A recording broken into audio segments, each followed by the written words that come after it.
Well, you may not have heard about this, since apparently it's not a big news story somehow, but UFOs turn out to be real. We're not kidding.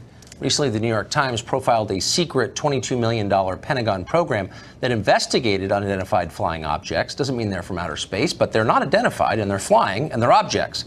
The program wasn't bogus. Investigators found multiple aircraft encounters they could not explain, and they've even been storing metal alloy recovered from the vicinity of these encounters. Leslie Kean wrote about this in the New York Times, that piece in question, and she also wrote a book called UFO Generals, Pilots, and Government Officials Go on the Record. She spent years investigating UFOs with the support of former Bill Clinton Chief of Staff, by the way, John Podesta. Leslie Kean joins us tonight. Leslie, thanks for coming on. Thanks for having me, Tucker. So that piece, I think, vindicated a lot of work that you've been doing for an awfully long time, and certainly got my attention, and I've stopped making fun of people like you and started paying attention. This seems like a huge story. So I know that it's vast and hard to sum up, but if you could just briskly tell us what we think we know about these sightings. Well, we do know that there are objects in the sky and sometimes in the water that demonstrate extraordinary capabilities that experts say we don't have on this planet. We don't have the capability of creating the kind of technology or apparent technology that's been observed by high-level officials for many, many decades. The Pentagon program is the most recent discovery, but these things have been studied in other countries and by our country for many years.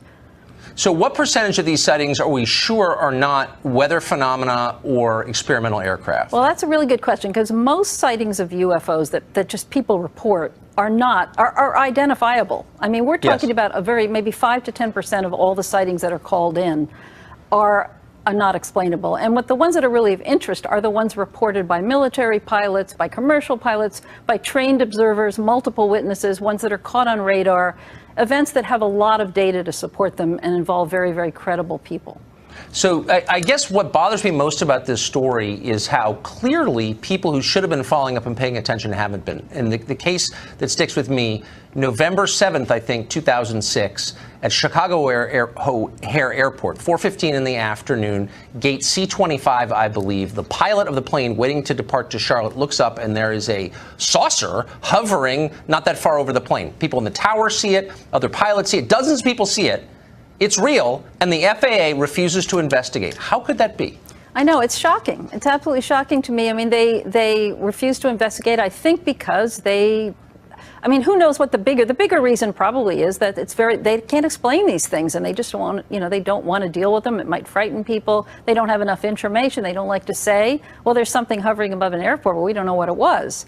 So basically, they will come up with other explanations for it, such as that it was a weather phenomenon. That's what the FAA said about O'Hare, which is really an insult to the pilots who witnessed this thing and many other observers who know that it wasn't weather. I mean, it was a metallic-looking disc-shaped object that hovered over as you said, hovered over a terminal, gate C-17 for about 5 minutes, and then it shot straight up through the clouds. This was an incredible aspect of the thing. It was hovering below a cloud bank, and all of a sudden it just shot straight up really fast through the cloud bank and cut a hole in it. So there was like a cookie-cutter clean hole in the clouds. You could look up and see the blue on the other side. And, as far as anybody knows, as far as I know, and from what I've been told, we don't have machines in the sky that can do things like that. But I mean, this is not a potato field in Maine in the 1950s at 3 in the morning. This is Chicago O'Hare, one of the busiest airports in the world, in the middle of the day, in front of sober witnesses, including pilots and the control tower. And the FAA says we're not that interested. Like, how could that be? Yeah, I know. I mean, it's very bad. I appreciate how baffled you are, Tucker, because I'm baffled too. And you can imagine that the witnesses involved with this, it's an insult to them. I mean, there are many witnesses, and we're talking about military people, high-level people in the Air Force, the Navy, the other military commercial pilots who are just told that we're not interested in what they saw. And it's very difficult for a lot of them because they're patriotic people. Well, yeah, I mean, what if it's the Chinese military? I mean, I believe you because you are, I think, the preeminent researcher on this question. But it beggars belief that the U.S. government would just sort of let it go. Anyway, I appreciate it. Leslie, thank you for coming on. It's an honor to have you. Thanks a lot, Tucker. I appreciate your interest in this. Thank you. Thanks a million.